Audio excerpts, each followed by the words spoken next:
Well, thank you for sticking around through the break, ladies and gentlemen. If you are just joining us, my name is Kyle Corvus Crow. I have been joined by the wonderful mind of Stephen Return Johnson at the casting desk today, and we have just seen an excellent game number one in 36 minutes between NYU and Western University.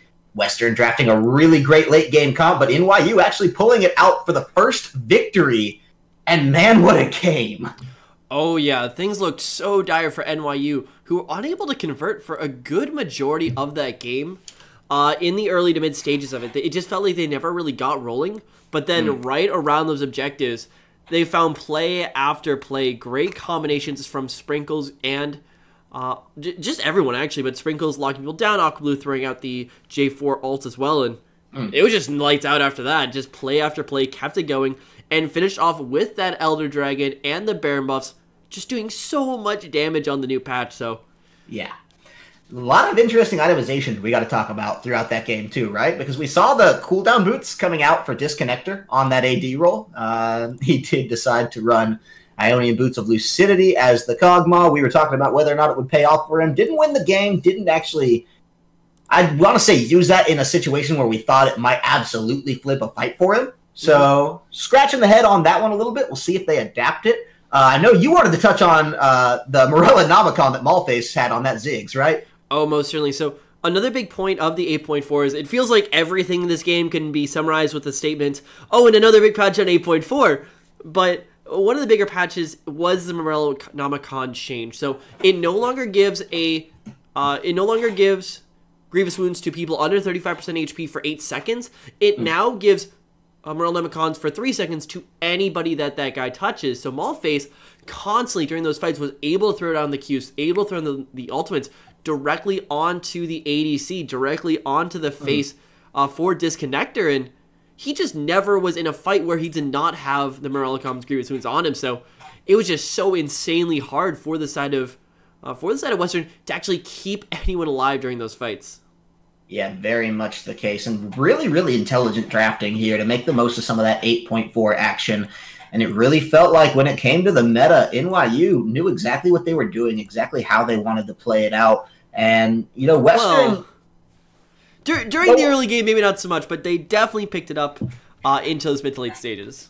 Yeah, no, for sure. I think it worked out well for them. And, you know, that was probably a very well premeditated aspect of that Ziggs pick coming in, right? Malface was ready for that one and waiting, and I don't think anyone from Western exactly had the answer. So all in all, you know, a lot of interesting stuff to talk about. I want to get back to the Tom Kench too, because, you know, you and I were both kind of scratching our heads at that one a little bit, and I know that it was so focused on the support bans coming out from the side of Western. They really just laid down heavy ban after heavy ban on that support role, and kind of left AD carry on something we thought might be a little bit suboptimal. But the way he played that Tom Kench, I felt was very natural within the bounds of the composition. Yeah, most certainly. And it worked to the extent where they were trying to ban away AD carry from actually having any early game presence on the bottom portion of the map. And for the most part, it worked out. I mean, sure, Short Hop and Disconnector and Blaze Nova were never actually able to establish a true advantage on the bottom side of the map. But it just didn't matter because the rest of the map eventually did fall on over. And the Tom Kench did what the Tom Kench is supposed to do. It kept the carry safe, and it facilitated some of those ultimate plays. But overall, I don't think that they want to go with the same route. I think you need to start hitting on that mid lane pool, on that ADC pool, and really redefine how you want to play these next few matches. Yeah, I think you're absolutely right onto that one. I like that you say next few matches because we have no idea whether or not this is going to game number 3. I would not be surprised in the slightest, because the hallmark of any great League of Legends team is their adaptability, and so we'll see what comes through. I don't expect to see just the same run-of-the-mill bans coming out of the side of Western. I think they in particular are going to want to throw some things, some you know, wrenches in the cogs for the side of NYU. We'll just see what comes out, because nothing changing thus far. Xayah off the table again. Irelia Swain. We see these. We saw them before. Jarvan, that's what I like to see. Get Aquablue on something new here. Yeah, so that going on over. And also another big point to make is that NYU have elected to stay on the blue side. So it's not just one team's on blue, one team's on red, and they switch every other time, but it's the choice. So I'm not entirely sure whether it was Western or New York who decided this exact layout, but either way, we will still be seeing those same sides as the J4 getting out on the on out of the way could actually be a fairly impactful ban. Is if Western wants to play that hyper carry composition, it was so hard to play around when there was the Cataclysm on the other side. And Sprinkles might have had the best early game performance, but they respect this man on his playmaking. Yeah, no, certainly it was the Narvin combo so many times in that last game. It was the meat of how the game was played from the side of NYU. So taking it away is going to turn everything right up on its head, and you're not going to find a more robust or accessible entry into a team fight than what was just banned away by the side of Western. So definitely taking that one out. They say that's okay. We still want Milala on to that Tristana. Not going to worry too much about that one. Some things aren't changing. But with the Braum coming through this time, Nova is going to have a much tankier support to back whatever I'd expect Disconnector is going to pick now for his AD role, because they drafted bot lane first last time around. No surprises if they do it here too. I wouldn't expect the Kog'Maw to get through once again. Varus is still on the board. He's a very strong pick, and oh no, this is one that would make Mad Magical way too happy. There we go. That is a pick I can much more live with. And it's still the hyper carry in the Twitch, but it's a much different style. You have just the innate protectiveness. You have the innate ability and advantage of surprise, whereas Kog'Maw, you're just sitting in the back line. It's very easy to hit you out with the Ziggs Qs, with the Ziggs ultimates. Twitch, he can come from anywhere. Yeah, certainly the case. And so the stealth attack coming through, we'll see how Disconnector plays that one out. And I like the pick for him because his positioning was a little bit, spotty at times for the side of, hang on a second. Wait. Volibear. Oh, this makes me so happy I can't even explain it to you, Return. I love this champion. Oh, yeah, most certainly. And as always, on 8.4, Volibear did actually receive some changes going around, most notably his E and how it interacts with not only people he flips over, but also people who are currently airborne and who are currently being CC'd. So, curious to see how this one actually does play out. We did see Volibear pop up in JV action. I believe it was Wednesday night, I do want to say. I don't exactly remember. As I believe it was against Sam Houston. That's about as far as the memory goes. Huh? Because I was on that game with you. It was Sam Houston and... I might be making stuff up here. That's entirely plausible as we do get into that second rotation. Second section for bans, and we'll find out eventually. We'll get to the bottom of this mystery. We're getting the Scooby-Doo gang on it here, but in the meantime, Zyra banned out and away as well. Don't want to see that one come through, so that definitely is a mid-lane focus ban with Tarek already picked up out and away. Looks like they're not going to try to put too much pressure on the Ziggs just yet. We'll see if that's a ban that they want to prioritize. Azir banned out again. NYU not changed a single ban out of their strategy yet, so we'll see if they do that there. But Ziggs does go down. Wow. Yeah, most certainly. I'd say the biggest adaptation here for NYU so far has to be the picking of the support much earlier on. This cements them a much more aggressive bot lane, as well as Twitch is an incredibly aggressive, is an incredibly effective ADC going into those later stages of the game, especially with his direct nerfs on the last patch. He has an extremely weak laning phase, and with Tristana, with Tarek, you finally have the ability for NYU, for Milala, for AD carry, to actually play through and win that lane outright, not just get a good 10 CS advantage, get that tower, get those kills, and really start this NYU game on a much nicer foot. I think so, and so I'm very curious to see now how they're going to round out this composition, because that is going to make or break the difference here in this second game. Down to the wire, but the Karma is picked up in a surprising turn of events, actually. They are going to be running that Karma on through, and with the support Braum already picked up, that means that this Karma is going to be one of the solo laners, and one of the champions, hang on. The Mundo hover's throwing me off. If they lock that in, I would just be happy as a clan. Mundo and Volibear were some of my earliest mains. But no, looks like they are just going to run through the gauntlet. And Cho'Gath is what they will pick up for this one. So Sprinkle's going to have a little bit more potential survivability this time than on the Gnar. The hop is great, but if you can just rupture your way out of anything, silence it through, and then continue to stack just beef, you're in a great shape to survive a lot of the pressure. There might as well be a just target reticle on the Twitch right now. Oh, make that. Oh my gosh. Yeah. Yeah, the Malzahar, the Cho'Gath, and the Volibear. If you start making plays at the level 6 point before Disconnector, assuming he's going to be going to the ADC role this game, before he gets a QSS, there is literally nothing he can do. He does not get to play League of Legends. No, no, not a bit. It's old school. Just sit there and hope that you can throw out a little bit of damage at a time and chip away at the tank who's just going to be healing through everything that you throw at him anyway, and it's just not fun. So we'll see what Disconnector can do in this one because, being the substitute, being the X factor of this team, and now being on a champion where that means so much as the Twitch. We saw it as the Kog'Maw as well. They're putting a lot of faith in this guy through their compositional drafting, and we're going to see if it comes to fruition or not. Yeah, it's going to be quite a bit of pressure put onto the back of the Twitch. And here's the big thing with me. That Karma pick nearly doubles down that they want to play around the Twitch in the mid to late game. I mean, they don't have a winning ball lane. They have Singed in the top lane, which is always its own bag of fun. Just when you look at how that actually interacts with everything else. But Jackson and Jungle, they want Twitch to pop off once again. And there are just so many champions on the side for NYU that are built specifically to give that man Disconnector a rough time. And this is going to be a very uphill battle for Westerners. I like this NYU comp even more than I did game number 1. Yeah, most certainly. I'm very, very excited to see this one in action, just with all the tools, especially around the top half of the map, right? I love just watching Volibear in action when he's a relevant jungler. And so Aqua Blue, had a very, very impactful game on Jarvan last time around. Took him a little while to get rolling as that Jarvan, but now with the Volibear, he is the Rolling Thunder. We'll see if he can make that one happen a little bit earlier or not. Cho'Gath as well, Malzahar. I mean, he's just going to have his pick of the litter as far as fun lanes to gank.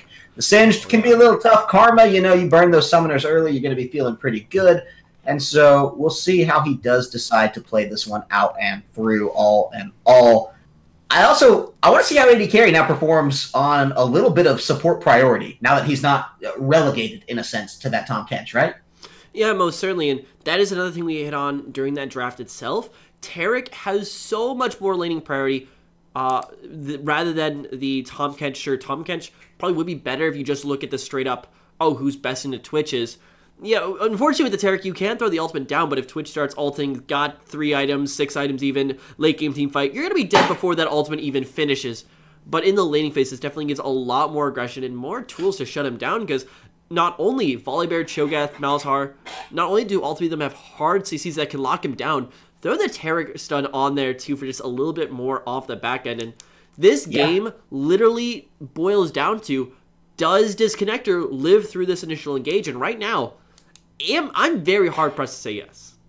There are the peel options, and I think I'm going to be putting a lot of pressure onto Epic there as Singed, just when it gets to the point in the game where it comes down to keeping Disconnector alive, because that is a champion Singed that can really make a hard time for any champion that's trying to get to the backline. And sure, you have Blaze Nova. It is his job to peel for his carry. That's what he's there to do, and Brahm's certainly very effectual at it. But at the same time, I don't think it's just going to be enough to have the mustached door shield wielding warrior there to protect Twitch. I think Singed is going to need to step up and be a big part of this and leave a little bit of the more aggressive play to short hop again on that Jax. We saw it last game. It's something we know he's definitely competent in with that champion, so he shouldn't be worried about that. It's more on the defensive end of things is where I'm really putting Singed Epic under the microscope here. Most certainly. But then the question has to boil down to, how many things can you actually keep off the Twitch? Because once again, Volibear and Cho'Gath usually have a pretty good time of finding backline presence. Malzahar with a good way too, and this also gives a lot more mobility for Disconnector because he's not on the Kog'Maw, he's not on something that needs to stand in the backline. He can look for the aggressive flank, he can look for those aggressive plays, but they also need to be insanely quick because, like, you pop out Malzahar ulti, just eaten up by a Cho'Gath. So I'd say there's a much higher high, but there's also a much lower low now for the Western squad, and it does rely on how reliably they can protect this Twitch, because, I mean, Karma, Jax, plus the Singed, they can get some stuff done in the early game, but in the late game, they're not really that big carry threat you want to have on your squad. No, certainly not. So it's just going to come down to this now. We do have the second game on our screens to behold, ladies and gentlemen. But before we do get into any of the action, if you're just joining us, I want to hit a couple quick plugs. We get it. It's a pause again. Good timing, as I do want to run into just a little bit of information if you are new to the CSL, don't know who we are or what we do, but you like what you're seeing. !Discord in the Twitch chat there. Get involved with us on Discord. Keep up with all of our esports endeavors. It's not just League of Legends. We do Counter-Strike, we do Dota, we do many others. So if you are interested in collegiate esports as a whole, want to get your school involved, or want to become more involved in your school that is already involved, Discord is a great way to do that.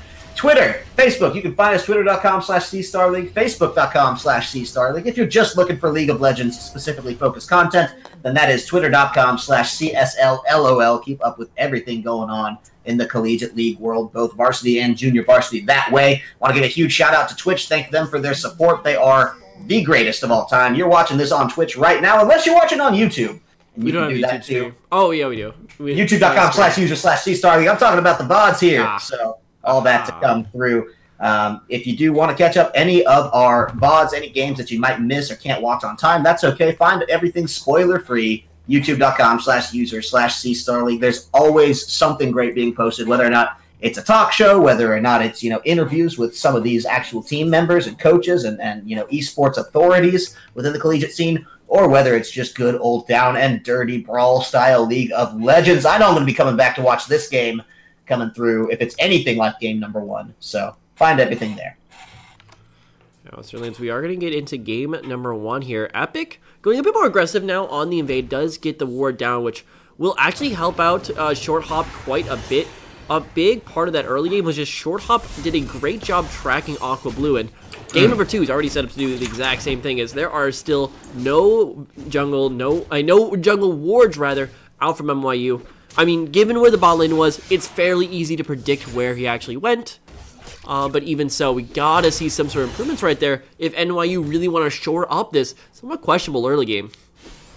Yeah, certainly the case. So, top to bottom, I really do want to just take a critical look at NYU's early game, because it almost cost them the entire run last time around. And they held on and they made great playmaking decisions just throughout, but it is exploitable, right? And if you're another team here in the division that knows that you're going to be going up against NYU and you're watching this, I think you're looking at this as your really big chance. So I think they need to display a little bit of strength in their early game, just shore up their decision, decide what they want to do, and then execute on it succinctly, because that would turn this already fearful team into something that should absolutely be cowered before. So thankfully, we do have a little bit of a break. Actually, wait, no, we don't. That is a lie. But the conference playoffs, it does play it over the next 2 weeks, so there's a chance these guys do get a week-long break. Before their next official match, we will have to see how the brackets actually do work out, because there's a bunch of seeding and a bunch of numbers and a bunch of math. And I even believe some people get the bye rounds in, but it's all about what you can get done right here. And speaking of which, Short Hop, he's already making his way up towards the top side. Good flip from Epic. Could set up that one up for an amazing gank. Yeah, we'll see what comes through there, because he does want to make something happen here. Sprinkles, definitely the punching bag in the first game. We'll see if the same thing is true for this second time. Short Hop, no stranger to ganking this man. Maulface under his own tower in a lot of trouble, but look at that. The rupture does come through. Sprinkles flashing out. Will be out okay, but it does cost him his flash. Maulface used the summon your heal as well.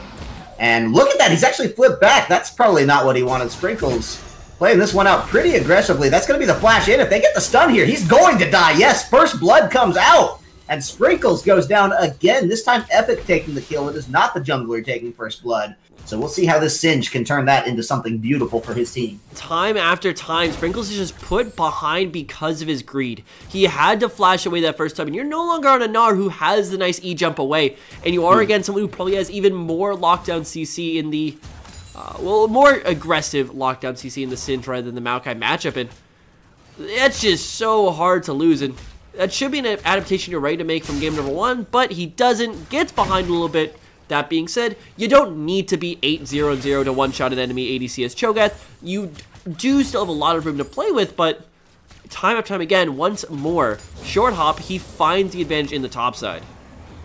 Yeah, certainly the case. And we saw, that top side advantage last game turned into 2 unanswered towers and a really heavy push onto that last top lane inhibitor tower, which, 3 members were just diving Sprinkles at will. Chimona, on the roam there, just absolutely insane. So can't play the same way. And look at this. Short Hop's already back up here. They're going to fling him back. They're going to stun him up. He has no urgency to get out of this one. And look, if they continue this dive, they're going to find it again. Are you kidding me? Sprinkles, buddy. Wow. That is a 2-kill singed to start off this game at the 5-minute mark. I mean, Sprinkles, you gotta learn at some point. He's just gonna come top lane again. Either call your top lane over, just under the tower. One way or another, there is no excuse in game number 2 after you've been put behind so many times. And that puts a lot more pressure on the bottom lane for NYU to get something rolling here. And sure, they have the slight CS advantage, what looks to be about 6 after this wave is completed. But it's not that tangible just yet. And Epic and Short Hop, they could even look to roam around with the advantage they have at the moment. Or maybe even bring Shim up once again, do a complete rerun of last match, and just look to break open the map from one good rotation. But Malface, he does have the ultimate up. He is looking bot lane. Yeah, we'll see what this comes of. In the meantime, still just gotta put some closing thoughts on Sprinkles. You know, this is the kind of situation in which bot lane. I know it. It's getting there. They're going to see if they get the silence down. Disconnector. Is that going to mean too much? Forcing the teleport out. That is Chimona. Epic does not have his. So that will be Karma and just come through, channeled to full effect. So both mid laners do mean that likely this is going to be just a reset. No ganks will be happening here today. Turning our attention back toward the top lane. Just want to close that thought off. That's the kind of thing. Usually, you try not to let that happen to you twice in the same game. This has happened to Sprinkles 4, 5, 6 times in the same series. And this seems like something that, you know, you would very much expect him to learn from. And still just in trouble as look at this. The pinch may be coming through. We'll see if Aqua Blue can bail him out of this one because he is grounded. He is slowed. There is Volibear. And it is going to be Sprinkles coming through. Half health already, but Malface is here. Can they turn this one around? Sprinkles certainly can't because he goes down epic killing spree. And if he gets out of this, that will live up to his name because that is truly epic. A double kill. He has all 4 of his teams. And now Malface is in a little bit of trouble here too. They're not going to dive them, but that was close. And are you kidding me? That just hurts to watch. Yeah, they had the initial rotation over from Malface. They had the setup. But even when everything was perfectly in their favor, it's still not enough. Sprinkles does have the ultimate. He is too far behind to actually give any sort of assistance. And this is just absolutely catastrophic because 4 kills on the Singe. That man's an annoyance factor when he's down 4 kills. Now imagine what he's going to be able to do in this mid to late game situations with 4 kills in the tank, and it's just terrifying to think of. I don't even want to know how big he's going to get it, how quickly, because Rylai's also got to change around a little bit on 8.4, does give more AP. Same thing with the Leandre's Torment. This man can do hella deeps if he's got the chance. Wait, are they actually lane swapping right now? Is that really what we're seeing? Is Malface just holding down the top lane while it was a quick clear for Sprinkles? Because I would think that would be ridiculous. That's some tactics that I see happen all the time in my humble elo of silver to gold. Is lose your lane in topside so badly that you say, hey, mid laner, come top, I need to swap on this one. We'll see if that's the same case here. If Malface does decide to just stick around in this one, and I think that's going to happen. Wow, surprising. Yeah, he has to be very careful now because Malface walking up to the top side, he does have the shield that's much easier to keep on. But 1W coming out of Epic and bang, that Malzahar passive, that Malzahar shield is just gone off the table. And Chima has used 6 mini dematerializers on these waves, so Sprinkles is not going to be having a fun time keeping this lane down. And sure, this may grant Sprinkles a little more safety in lane, but this is also going to mean that there is so much more potential for Chimona on this, on the Karma to roam around, make another play happen. But here comes the ADC. Yeah, they want to find a disconnector on their own. Sprinkles did not get a break as his flash goes down. And I believe that's going to signal blood in the water to Short Hop, who's been circling him like a shark all game.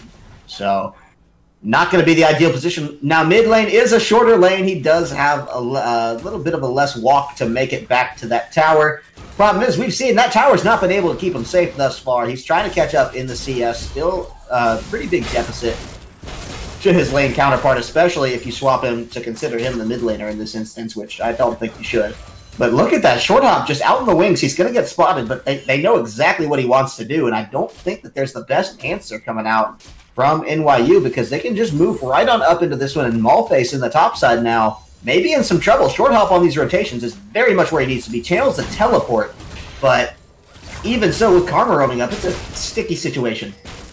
Yeah, most certainly, and that was the response for the play that happened earlier. So on the bot side, there was actually a fairly well thought through play from NYU. They brought down the Malzahar, who already had the wave shoved, to get a free teleport, and they lost absolutely nothing there. Not even the CS differential in mid lane, as Malphite already was down on CS, didn't have any CS he could go forward and grab, so does spend that. But now it's the same thing away from Sprinkles, who, if he gets shoved out of lane, he's just going to be consistently put further and further behind it. This is an absolutely phenomenal early game coming out of Western. Maybe more aptly, coming out of Short Off here and company. Yeah, no, very much the case. I have to give a lot of praise to the Western macro minds here, as they are absolutely playing a vicious early game, the likes of which we don't know whether or not NYU will be able to weather, because they didn't deal with anything like this last game. It was bad, but it did not get to this point in any capacity, and so they're proving why they're one of the 5-0 undefeated teams here, as they do take the first turret away to boot as well and cement themselves a nice 4K gold lead. It's only the Cloud Dragon, you know, taken away almost as a consolation prize for NYU. That's the only thing they have going for them at this exact second. The CS is not great anywhere except in the bottom lane. Milala still playing out that hard farming Tristana.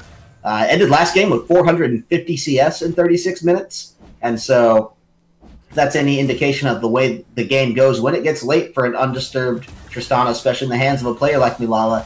You know, you do actually have to keep that in consideration, but the pace that this game's being played, I obviously don't believe that there's any intention on the side of Western of letting the game get to 36 minutes this time. Oh, most certainly not. And I mean, there is that 4K gold lead to consider, plus a Rift Herald now going over in favor for Western. And if you don't think that's going to take out a T2, you are most likely sorely mistaken. And oh, a little bit of aggression on the bottom side is finally, NYU might be looking to turn a play in their favor. Yeah, we'll see if they can make this one happen. It all comes down to available. whether or not they want to have the dive. There is the ultimate, the stun as well. Teleport's coming down. Glacial Fissure as well finds all three and is going to make sure that teleports come through. And this is not good for the side of NYU. Grounded goes down. AD carry will fall. And Disconnector picks up a vital kill for himself. The first one going over to anybody besides Epic, and he may be a little sore that he didn't pick that one up for himself anyway, as he's hunting for blood here. Aqua Blue on thinner ice than he may suspect at this exact moment. And oh no, Milala going to get tossed back right into the Singe. Aqua Blue wants to come in and find this, but I think he's just adding himself to this potential pile of corpses in doing so. And look at that, taking refuge under the tower. Can they juggle the aggro? I think with 4 members here, absolutely. They give Disconnector the kill. The tower will come down as well. And Western are merciless this game, Return. Yeah, they're able to juggle the aggro, and more importantly, they juggle just the members too. Juggle the Volibear, flipping right around into that tower. And this is just a lead you do not come back from at this point. I know this is probably very cynical of me, but I wouldn't be shocked to see a surrender coming out here. Is sure, there is always a chance of coming back in this one, but this is now just an issue of how mentally do you come back from this. This is an absolute beating you have received in these first few minutes here. And remember, Herald is still in the pocket for Epic. They've already gotten those 2 towers without that assistance, and they might be looking for an inhibitor before the 20-minute mark, maybe even sooner. Yeah, it hurts to witness happen here, so take a look. I want to take a quick shot at these bot lane items if we can. Disconnector versus Milala there is the full completed Infinity Edge, whereas Disconnector went for the bit more tried and true BF Sword Zeal combination that just sort of opens every door to the world of AD carries right now. So, doesn't much matter because Singed is so strong that Milala is not going to be able to do anything against the combination of Singed Jax. That's just going to be causing all sorts of headaches all over the map. But if you have one way of getting back into this game, right, it's hard farming out your Tristana. That seems to be kind of debatable. Sure, that's always what you want with your scaling member, but there is also so much pick potential coming out of the NYU squad. Malzahar, Volibear, Cho'Gath. If you find any one member out with those 3 on your side, you're going to be able to make that pick game work, but no aggressive vision control currently for NYU. Even the defensive vision is severely lacking, and they're not able to set up any of these plays. They have the tools, they're just not using them at the moment. Certainly the case, and how can you? It's so hard in the face of this this like, amount of turbulence that they've yeah, experienced on this flight that is League of Legends. It's like they're in a garage with a bunch of tools, but unfortunately all the lights are off in the garage, so they can't find where the tools go. So that's currently probably the best analogy I can make for this NYU squad right now, because they just can't see anything at the moment. No, and so much of that is just on the back of Epic with all this top lane pressure. You know, he created a substantial amount of top lane pressure with the help of Short Hop last game, but this time they're actualizing it so much better and creating very strong advantages throughout the map. Here comes the Rift Herald, and there goes the mid lane tower. This won't even be contested.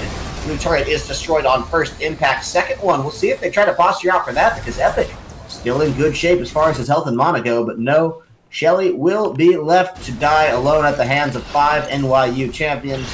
No surprises there, as everyone from the side of Western just wants to reset. They're going to move it on back to their respective lanes, and I don't believe they feel any potent threat from the side of NYU. I don't think this tower is actually in any danger whatsoever. No, most certainly not. And ooh, flash away. There's Mila. Yeah, wants to come in, trying to find that kill. This reeks of a little bit of desperation, because how hard did you just go in for that one? Glacial Fissure doing a lot to stop that one out and about. AD carry, you know, stopping things dead in their tracks. But look at that. Actually, a bit of aggression turned, and not the best play from Short Hop. Takes a short hop in and a long hop back to base. Not going to be what he wanted. Split push still coming down from Epic. Did not have the teleport. AD carry with the stopwatch time very nicely, but look at the fadeaway shot. Finds another kill, and that one going over to the hands of Chimona. NYU still swinging at this one. Want to find something here. We'll see if they get away with anything else, or if they take the damage themselves, because Aqua Blue going to go down. Disconnector gets the credit, killing spree for this champion, and they're not done yet. Epic's had time to just walk up. Milala is absolutely destroyed. Dominating comes out. Double kill, 7-0 and 2.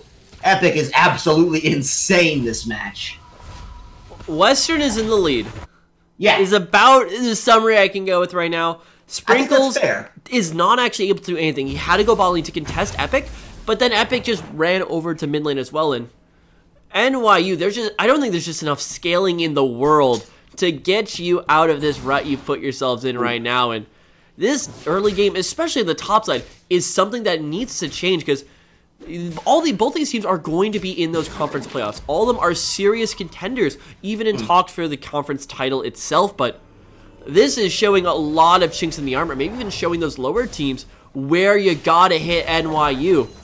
But even so, Western, they're just coming out with an absolutely phenomenal game this match. They aren't strictly relying on that Twitch like I thought before. They're finding the advantages in the top lane, in the mid lane, and just playing around them. And they are showing how adept they are when they get the early priority.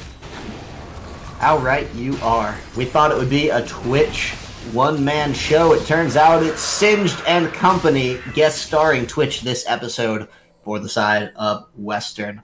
While we do have a little bit of a lull in the game, Cloud Drake picked up on the side of the guys of Western, equalizing out Cloud Drake from the side of NYU. I actually want to give a quick shout out to some of my friends at Georgia State University. The Panthers are currently playing for a pride game going on right now. They hit me up. They were seeing if I could cast it today. Unfortunately not, guys, but I wish you all the best of luck in what's going on in your endeavors. Back to the game at hand, though. Yeah, hopefully we'll see them in the Teemo Cup.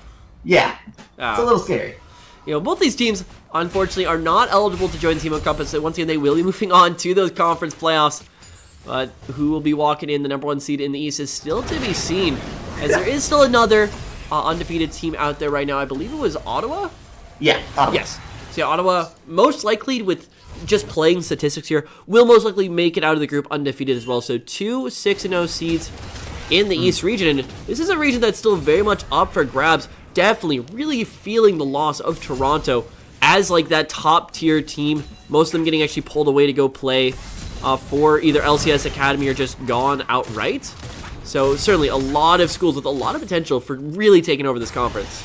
Very much the case. And you raise an interesting point. How good can these teams be if they don't even qualify for the Teemo Cup? Oof. I don't think that's how I worded that one, but either... Just tossing a little bit of fun into this one. But yeah, no, all things considered, East is definitely a region up for grabs, and everyone is making a statement. NYU showing how they can contend. Western showing that they will not go gently into that good night, and one game down in the series doesn't mean anything in a universe where in 19.5 minutes they can clutch a 10k gold lead before they've even taken more than just 3 outer towers. This is rough. Yeah, it is mostly rough. They need to find some way to just tap the brakes and find advantages for themselves right now. But Twitch is about to start coming online. He has QSS, and unless they really start making this pick game work, there's just not much left for them. And Baron most certainly will be going over here. Epic applying more split push pressure on that bottom side of the map, and you know when NYU starts showing on the top side here, he is going to give nothing but havoc. He is going to completely rip to shreds Sprinkles on this bottom lane. Two level advantage on top of the 4,000 gold advantage on that ball lane matchup. So things are not looking too good. And NYU, they need some of the magic that turned around last game for them, but they need it now more than ever. Yeah, this one is definitely going to look like it's going to that third game. And so I don't know if NYU's resigned themselves to that just yet, because I will say if I have to levy any criticism onto the side, oh, hang on a second here, the suppress comes down. It's a nice pickup. That was a little bit of disrespect coming out from Timon, and he pays the price. Disconnector, though, on the back line, okay. Cannot say the same for Blaze Nova. Does go down there, and 2 critical kills coming out. Will be taking 1 away for the support. AD Carry takes that one up himself, and then the next one going over to Aqua Blue. They're going to feel both pretty good about that one, as the gold does rush right back into their pockets. And having a pick at your back, you know, can revitalize a little bit of the energy in that game. There's still 8k gold to surmount, but it doesn't look like they're just giving up yet. Yeah, most certainly. And these R4 members coming up to the top side. Oh, short hop. He might have been off too much more than he can chew. Yeah, certainly. Pops the ultimate to come down. AD Carry wants to find this one. He's content to take tower, but look at that. Can't have this one happen too long. Does get the tower destroyed, so that does cancel the teleport, but look at that. Short hop's coming in. Carry finds the ignite to help this one through, and it is going to be Aqua Blue just trying to salvage the remnants of this one. Didn't even need him there, because Milala did take the trade out and away, so it was going to be Short Hop taking his life away from that one, but I think that's going to feel really, really good if you're NYU, just to be able to crack a tower back in this one. AD Carry took so many tower shots on that play, and if he lived, that could have probably been a Baron over for NYU. Sure, it would have been risky, but they have done risky before and come out the other end greater than they were before. And right as we're about to write off NYU for dead, they do find the plays that keep them in this match, but they need to keep that going, because sure, Twitch isn't on full items yet. He's not on 2, he's not on 3, he's only on the 1 plus QSS. Once he gets to that point, it doesn't matter who you lock down, there is almost always one threat you cannot deal with, whether it be Epic, whether it be Disconnector. And Baron is still in the eyes. Honestly, that not going over to Western at this point in the game, 2.5 minutes past its spawn with Epic on the other side of the map, is a little bit surprising. And maybe it's a little bit letting up too much on their part, but either way, they are still firmly in control, and if they play this vision game, if they keep from getting picked off, especially by Malface, they're going to be doing pretty well. But Epic, here's a TP. He's going to get stopped again. Trying to find it a second time. Short hop there, probably the one you wanted to lock up more so than Blaze, but it is the health bar of Blaze going low. He will find the Glacial Fissure on his way out, but that's a quick ticket back to base. Aqua Blue may find the same train. It is a bit of a trouble now. Short hop trying to get back out through this one. Teleport coming through as Sprinkles will be joining this one. Cancels it of his own volition and tries to reset this bot lane pressure that is being built up. Malface now in a little bit of trouble. Wants to find Chimona, actually get the damage back.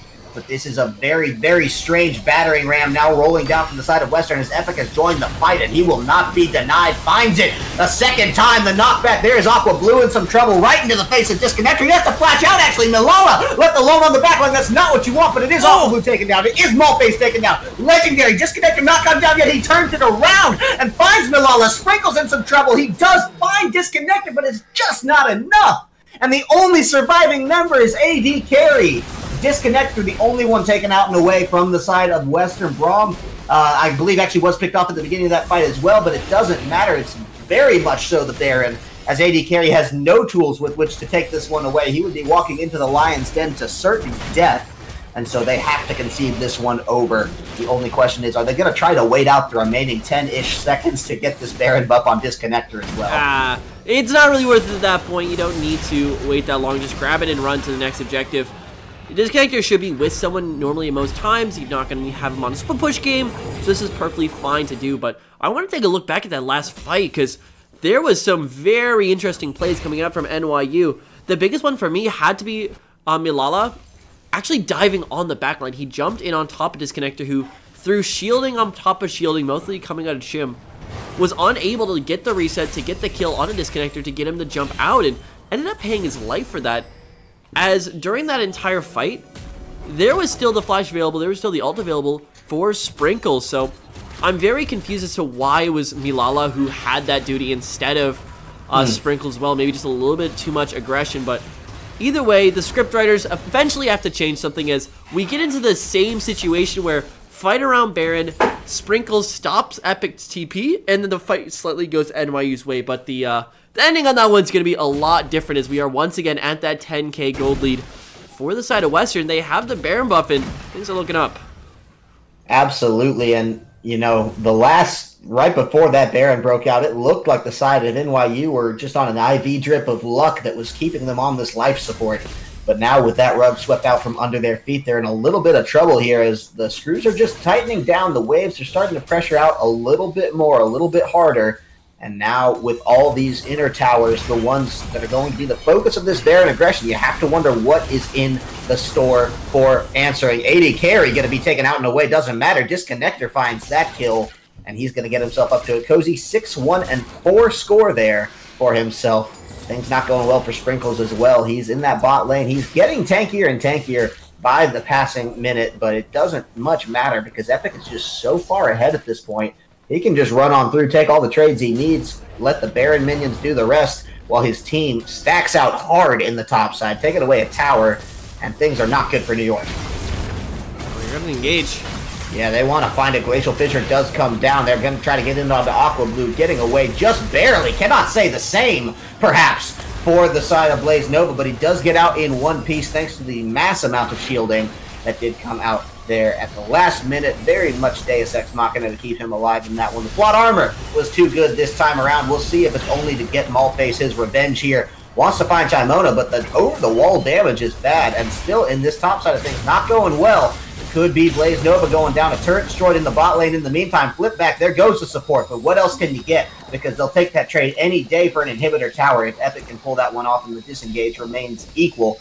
He just wants to find this inhibitor, actually. He don't think Sprinkles can do anything to stop him from just taking it out and away, and now with Short Hop with the aggression on the top side of things again, this inhibitor seems all but destroyed. Yeah, this one is completely gone. Also add on top that the buffs that Siege Mania, but the top side.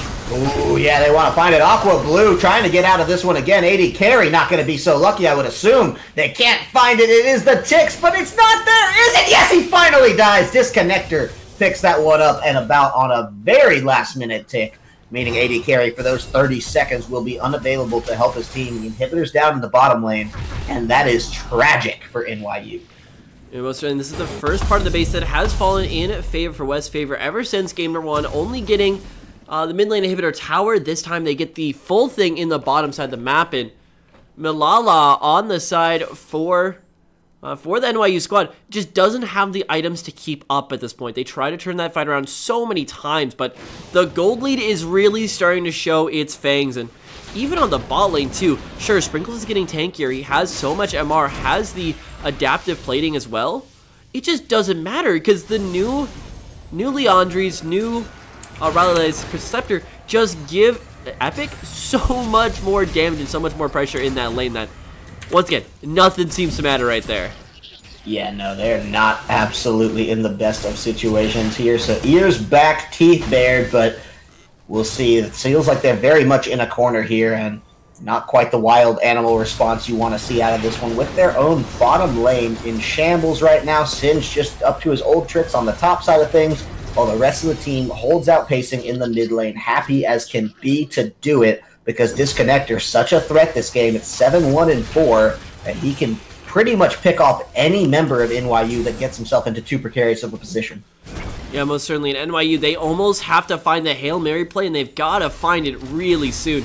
They have the tools. If they can get a kill on a Disconnector, they might just be able to turn a fight around, but even then, there are no certainties with that play. And Western, as long as NYU do not engage them, as long as they don't make a play, they're just going to win everywhere. Yeah, absolutely. And they have the threat just so much with Short Hop on that Jax, right? All he has to do is start spinning that lamppost, and then all of a sudden every member of the NYU Bobcats gets a little bit squirrely there. This could be bad for Malphase. He tries to turn it around with an ultimate, but it's only going to buy him some time. Disconnector's there, and Aqua Blue trying to get in onto the middle of things, but not where it needs to be. Sprinkles health bar quite low. They're going to wait out the ultimate from Tarek. They're not too worried about that one as it comes through Cosmic Radiance. Only buying a little bit of time for the members of NYU as Western is just tightening down the screws on every front, just rotating back and forth so well with their minion waves. And look at that, Short Hop wants in for the engage. Is this it? Disconnector says it might be. They're going to flip it back. Sprinkles goes down. Legendary double kill coming out other side of Epic there. He will not be denied. Milala trying to get a kill out of this guy before it's too late because this is almost certainly the game. Will they find it? No! Yes, they do take it out in the way just on the tip of that one, but at what cost? It's the ace, and that is certainly game number 2, so they find a kill onto Epic, but he wins the war in this one as game number 2 gone out. The Western guys are just absolutely tearing through this one. A strong start, a bit of a lull in the mid-game, and a strong finish. 30.5 minutes on the clock as the GGs come out. Yeah, without a doubt, and that is just absolutely brutal to watch as what looks like a fairly solid competition coming out from NYU just completely goes upright, especially looking at that top lane. I mean, Sprinkles, he had a very bad performance last game. This game, he has an even worse one. Gets hard camped out and enables so much of this pressure around the map, and from that point forward, there's just no coming back.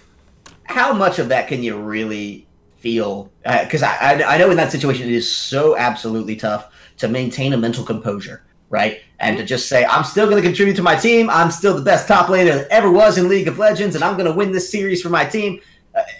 It's, you know, you can do it once. As the NAR game goes down 0-5, comes back 4-5 with some absolutely outstanding plays towards the end. Around the time I think Singe got his 5th or 6th kill, you're starting to think, okay, maybe not going to have the same turnaround game. Maybe not going to be, you know, the same anime storyline comeback character. So all in all, we'll see. Sprinkles has been absolutely the punching bag of this series, but he has one more game to try to prove himself. Yeah, and so far the only way we've actually seen Western win is through just a massive lead acquiring on that other side of the map. And even in that game, there were flakes where it looked like New York were going to turn it back around. And if they can just keep within, you know, 10K gold before the 15-minute mark, they might just turn back the other way. So now Sprinkles really just has to find out how to survive the early laning phase. And if he can figure out that one, you might just have another W for NYU. But we will have to check this out after our break, so we will throw it over to a quick spectator delay. We'll catch you guys on the side.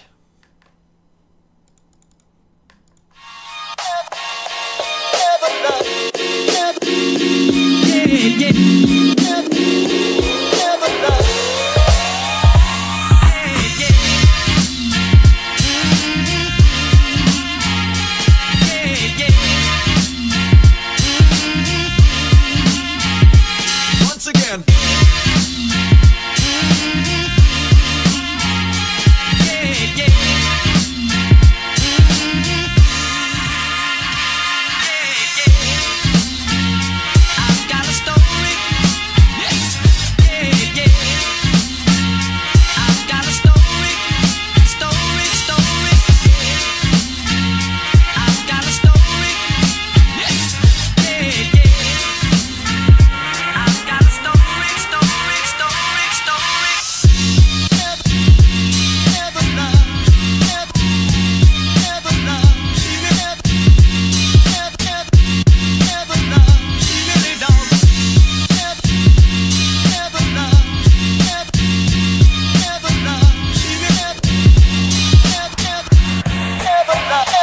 Once again.